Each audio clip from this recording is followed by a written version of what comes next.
আরিয়ান পুত্রকুমার নারায়ণ সিং কৌন্তে, দিল্লি থেকে এসছি। আমি ভালো ইংরেজি বলতে পারি না, এজন্য আমি দুঃখিত। স্যার, আমি জিজ্ঞেস করতে চাই যে ভগবানের বানানো নিয়মে কি পরিবর্তন হতে থাকে? আমি এজন্য জিজ্ঞেস করছি যে ইসলাম ধর্মে বলা হয় যে মানুষের কখনো পুনর্জন্ম হয় না, আর শ্রীমদ্ ভগবত গীতাতে শ্রীকৃষ্ণ অর্জুনকে বলেছিলেন, হে পৃথিবীর মানুষ, যার মানে সবাই কয়েকবার জন্ম নেয়। হয়তো তোমার জানা নেই যে আমার কয়েকবার জন্ম হয়ে গেছে। আমি প্রথমে গীতাতে যে জ্ঞান দিয়েছিলাম তা প্রথমে মানুষকে দিয়েছিলাম, যাকে আপনারা সবাই নূহ আলাইহিসসালাম হিসেবে চিনে থাকেন। আবার পরের বার বলছে যে আমি সূর্যদেবকে এই জ্ঞান দিয়েছিলাম, এখন আমি আপনাকে এটা দিচ্ছি। তাহলে স্যার, আপনি কি বলতে পারেন যে মানুষের কি পুনর্জন্ম হয় নাকি হয় না?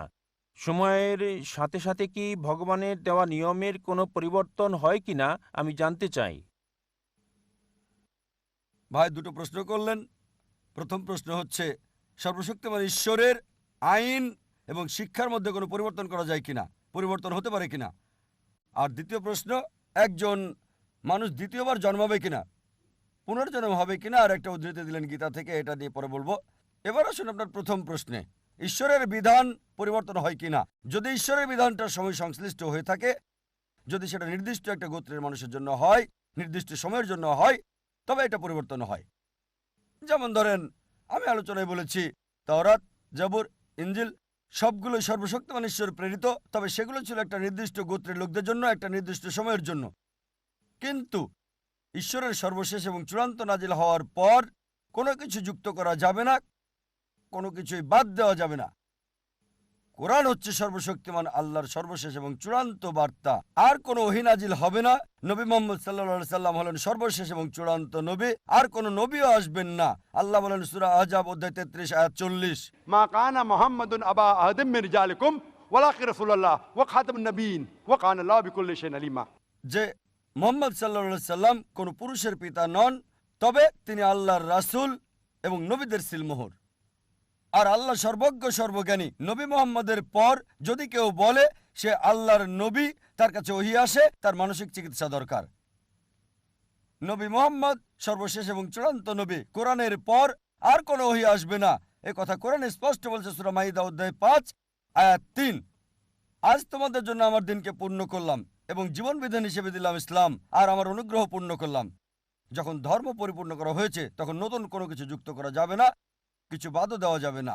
আপনার প্রশ্নে হ্যাঁ, পুরাতন ওহী পরিবর্তন হতে পারে, তবে মূল বার্তা প্রথম ওহী থেকে শেষ ওহী পর্যন্ত তাওহীদ সম্পর্কে, আল্লাহর একত্ববাদ সম্পর্কে এক। তাই সব গ্রন্থই যেগুলো কোরআনের আগে এসেছে সেগুলো আসল রূপে আর নেই। মানুষ সেগুলোকে পরিবর্তন করে দিয়েছে, কারণ সেগুলো সর্বকালের জন্য নয় এবং আল্লাহ সেগুলো সংরক্ষণ করার প্রয়োজন মনে করেননি। এবার যদি কোরআনের ব্যাপারে বলেন, আল্লাহ বলেছেন সূরা হিজর অধ্যায় 15 আয়াত 9, আমি কোরআন নাজিল করেছি, আমি এর সংরক্ষণকারী। এই কোরআনকে যদি সমগ্র মানবজাতি পরিবর্তন করার চেষ্টা করে তারা তা পারবে না। সমগ্র মানবজাতি আর জিন একত্রিত হলেও কোরআনকে পরিবর্তন করতে পারবে না। আর পূর্ববর্তী কিতাবের ব্যাপারে বললে হ্যাঁ, তাহলে তা করতে পারবে, তবে চূড়ান্ত বার্তার ক্ষেত্রে পারবে না। এটা হচ্ছে চূড়ান্ত। এবার আসুন আপনার দ্বিতীয় প্রশ্নে।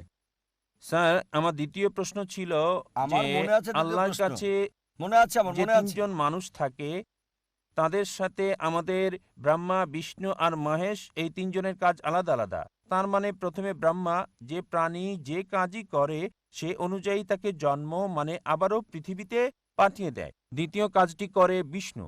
বিষ্ণুজি সবাইকে লালন পালন করে আর তাদের দায়িত্বে থাকে। তৃতীয় যে মহাদেব আছেন, যাকে দেব আদি মহাদেব ডাকা হয়, মানে যাকে শিবশঙ্কর বলা হয়, আর তিনি সবার হিসাব মিলিয়ে দেন। তাহলে কি আপনাদের মানে আল্লাহর কাছে যে তিনজন থাকেন তারাও কি এই একই কাজ করেন? ভাই আপনি ইসমাইল, নতুন ইসরায়েল। প্রশ্ন করলেন, জি, সেটার উত্তর দেব, আগে পুরাতনটার উত্তর দিয়ে নেই। জি, আপনি পুনর্জন্ম সম্পর্কে জিজ্ঞেস করেছেন, জি, এখন সেটার উত্তর চান কি চান না? জি চাই। চান, তাহলে পুনর্জন্ম সম্পর্কে প্রথমে কিছু বলি, তারপর ব্রহ্মা, বিষ্ণু, শিবা নিয়ে বলবো ইনশাআল্লাহ। দুটোর উত্তর দেব। ভাই একটা নতুন প্রশ্ন করলেন, আমি বললাম আগে পুরনোটার উত্তর দেব, তারপর আমি নতুন প্রশ্নের উত্তর দেব। দ্বিতীয় প্রশ্নটা ছিল পুনর্জন্মে বিশ্বাস করি কি না দ্বিতীয় জীবনে। এবার পুনর্জন্মের ব্যাপারে বললে ভগবদ্গীতা থেকে উদ্ধৃতি দিলেন, তবে বেদ হিন্দু ধর্মের সবচেয়ে পবিত্র গ্রন্থ। বেদ হচ্ছে প্রথম, এগুলো হচ্ছে শ্রুতি, তারপরে আসে হচ্ছে স্মৃতি। মহাভারতের অংশ হলো ভগবদ্গীতা। যদিও ভগবদ্গীতা বেশি পড়া হয় বেদের চেয়ে, তবে নির্ভরযোগ্যতার ক্ষেত্রে বেদ হচ্ছে উপরে। বেদ পুনর্জন্ম সম্পর্কে বলছে, পুনর্জন্ম মানে পরবর্তী জীবন। আর যদি কোরআন পড়েন, কোরআনও এই কথা বলছে। কোরআন বলছে আপনি পৃথিবীতে আসবেন, তারপর মারা যাবেন, আবার পুনরুত্থিত হবেন। পূর্ণ মানে পরবর্তী, জন্ম মানে জীবন, পুনর্জন্ম। কোথাও বেদ বলছে না জীবন মৃত্যু জীবন মৃত্যু জীবন মৃত্যু, কোথাও বলছে না এই কথা, কোথাও বলেনি। ভগবদ গীতাও এ ব্যাপারে কিছু বলেনি। আপনি যে উদ্ধৃতিটা দিয়েছেন ভগবদ গীতা অধ্যায় 4 অনুচ্ছেদ 22, আমি রেফারেন্সটা দিচ্ছি। এটা ভগবদ গীতায় উল্লেখ আছে। হিন্দুদের মতে এটা সর্বশক্ত ঈশ্বরের বাণী। তাতে বলা হয়েছে যেহেতু মানুষ কাপড় পরিবর্তন করে, পুরাতন কাপড় ফেলে দেয়, নতুন কাপড় পরিধান করে, একইভাবে আত্মা নতুন দেহের ভেতরে যায়। পুরাতন দেহকে ফেলে দিয়ে নতুন দেহে যায়, আমার কোনো সমস্যা নেই। পৃথিবীতে এই দেহ আছে, যখন মারা যাবেন আপনাকে উঠানো হবে নতুন দেহে, সমস্যা নেই। এটা কোরআনের সাথে মিলছে, বেদের সাথে মিলছে। তবে এই দর্শন যেটা বললেন পুনর্জন্মের ব্যাপারে সংস্কৃত ভাষায় বলা হয়েছে সংস্কারা, পুনর্জন্মের থিওরি, জীবন মৃত্যুর থিওরি বলা হয় পুনর্জন্ম, ঠিক? এই থিওরিটা দাঁড় করিয়েছেন হিন্দু ধর্মের পণ্ডিতরা, বেদের কোথাও উল্লেখ নেই। কেন? কারণ তারা ব্যাখ্যা দিতে পারতো না। কেন কিছু লোক দেব, কিছু লোক ধনী, কিছু লোকের জন্ম গরিব পরিবারে, কিছু লোকের সুস্বাস্থ্য আছে, কিছু লোকের বংশগত হৃদরোগ আছে, ঈশ্বর এমন অবিচার করছেন কেন? তারা এর কোনো ব্যাখ্যা দিতে পারেনি। তাই তারা একটা দর্শন নিয়ে এলো জীবন মৃত্যুর, কর্ম আর ধর্ম। কর্ম হচ্ছে কাজ, ক্রিয়া, ধর্ম হচ্ছে বিধান। তাহলে ব্যাখ্যা কি কেন ঈশ্বর অবিচার করছেন? কেন একজন মানুষ হৃদরোগ নিয়ে জন্ম নেবে? শেষ জীবনে সে কিছু পাপ করেছিল। এই দর্শন অনুমান হিন্দু ধর্মের পণ্ডিতদের, এটা বেদের নয়। তাই তারা এই দর্শন নিয়ে এলো আর বলল যদি ভালো কাজ করো পরবর্তী জীবনে উঁচু জাতে জন্ম নেবে তোমরা। আর হিন্দু ধর্মের বিশ্বজনীন ভ্রাতৃত্ব হচ্ছে সব জীবন্ত প্রাণী ভাই।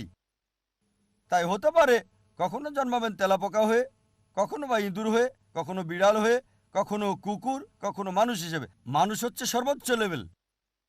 ভালো কাজ করলে উঁচু লেভেলে জন্মাবেন, খারাপ কাজ করলে নিচু জাতে জন্মাবেন। আপনি মানুষ হয়ে জন্মাতে পারবেন 7 বার। কতবার?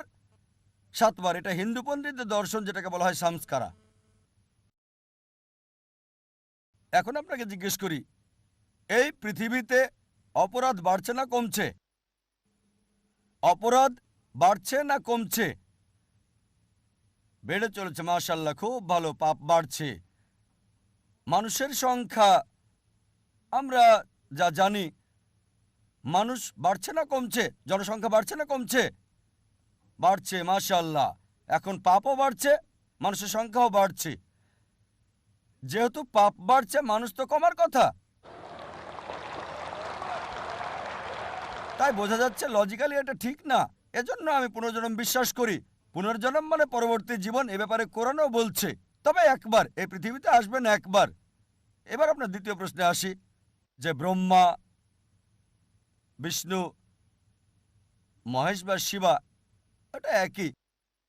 দুটো নাম, মহেশ আর শিবা একই, তবে সবচেয়ে পরিচিত হচ্ছে শিবা, ঠিক? স্রষ্টা, ধ্বংসকারী, রক্ষাকারী, ব্রহ্মা, বিষ্ণু, শিবা। আর আপনি বললেন ঈশ্বরের 3টি রূপ। না, 3টি রূপ না। তার কি কোনো মানুষ আছে? হ্যাঁ, তার অনেক ফেরেশতা আছেন, তবে ঈশ্বর একাই যথেষ্ট। কোনো সাহায্যের দরকার হয় না। তবে যদি তিনি চান ফেরেশতা দিয়ে কাজ করাতে পারেন, যদি চান। যদি না চান সমস্যা নেই। তিনি শুধু চাইবেন, তা হবে। কুন ফায়াকুন, হও আর হয়ে যায়। এবারে হিন্দুদের ব্যাপারে বললে, তারা যা বিশ্বাস করে তা কিছুটা ট্রিনিটির মতো, খ্রিস্টানদের মতো হিন্দুরা বিশ্বাস করে যে সর্বশক্তিমান ঈশ্বর, সৃষ্টির জন্য একজন ঈশ্বর ব্রহ্মা, ধ্বংসের জন্য একজন ঈশ্বর শিবা। একজন ঈশ্বর হলেন রক্ষাকারী বিষ্ণু। সুতরাং আলাদা ঈশ্বর সৃষ্টির জন্য, আলাদা ঈশ্বর রক্ষার জন্য, আলাদা ঈশ্বর ধ্বংসের জন্য। কোরআন বলছে সূরা আম্বিয়া অধ্যায় 21 আয়াত 22, এক আল্লাহ ছাড়া যদি একাধিক আল্লাহ থাকতো অবশ্যই তারা ঝগড়া করত। আর কোরআন বলছে সূরা মুমিনুন অধ্যায় 23 আয়াত 91 যে যদি একাধিক ঈশ্বর থাকতো একজন আরেকজনের সাথে যুদ্ধ করত। এজন্য আমরা হিন্দু মিথ থেকে দেখি একজন ঈশ্বর যুদ্ধ করছে আরেকজনের সাথে, একজন ঈশ্বর আরেকজনকে পরাজিত করছে, তৃতীয় জন দ্বিতীয় জনকে সাহায্য করছে। ঈশ্বর কিভাবে যুদ্ধ করে? সুতরাং উত্তম হচ্ছে এক ঈশ্বর, সুপার পাওয়ার একটাই। আর বেদ এটাই বলছে। যদি কোনো সাধারণ হিন্দুকে জিজ্ঞেস করেন আপনি কতজন ঈশ্বরে বিশ্বাস করেন, কেউ বলবে 3 জন, কেউ বলবে 100, কেউ বলবে 1000, কেউ বলবে 33 কোটি 330 মিলিয়ন। কিন্তু যদি শিক্ষিত হিন্দুকে জিজ্ঞেস করেন আপনি কতজন ঈশ্বরে বিশ্বাস করেন, সে বলবে একজন হিন্দুর উচিত এক ঈশ্বরে বিশ্বাস করা। কিন্তু সাধারণ হিন্দু বিশ্বাস করে একটা আদর্শে, সেটা প্যান্থেইজম। তার মানে সবকিছুই ঈশ্বর। গাছ হলো ঈশ্বর, সূর্য ঈশ্বর, চাঁদ হলো ঈশ্বর, মানুষ হলো ঈশ্বর, আর সাপও ঈশ্বর। আমরা মুসলিমরা বিশ্বাস করি সবকিছু ঈশ্বরের। ঈশ্বর নামের সাথে এর শব্দ যোগ করি। সবকিছু ঈশ্বরের। গাছ ঈশ্বরের, সূর্য ঈশ্বরের, চাঁদ ঈশ্বরের, মানুষ ঈশ্বরের, পাশাপাশি সাপও হলো ঈশ্বরের। তাই প্রধান পার্থক্য হচ্ছে হিন্দু আর মুসলিমদের মধ্যে। হিন্দুরা বলে সবকিছু ঈশ্বর, আর আমরা মুসলিমরা বলি সবকিছু ঈশ্বরের। ঈশ্বর নামের সাথে যুক্ত হচ্ছে এর শব্দটা। পার্থক্যটা হচ্ছে এই শব্দটা। যদি আমরা শুধু এই এর শব্দটার পার্থক্য দূর করতে পারি, হিন্দু আর মুসলিম এক হয়ে যাবে। সেটা কিভাবে হবে? আল্লাহ কোরআনে বলেছেন সূরা ইমরান অধ্যায় 3 আয়াত 64, تعالوا إلى كلمة سواء بيننا وبينكم এসো সেই কথায় যা তোমাদেরও আমাদের মধ্যে এক। প্রথম সাদৃশ্য কি?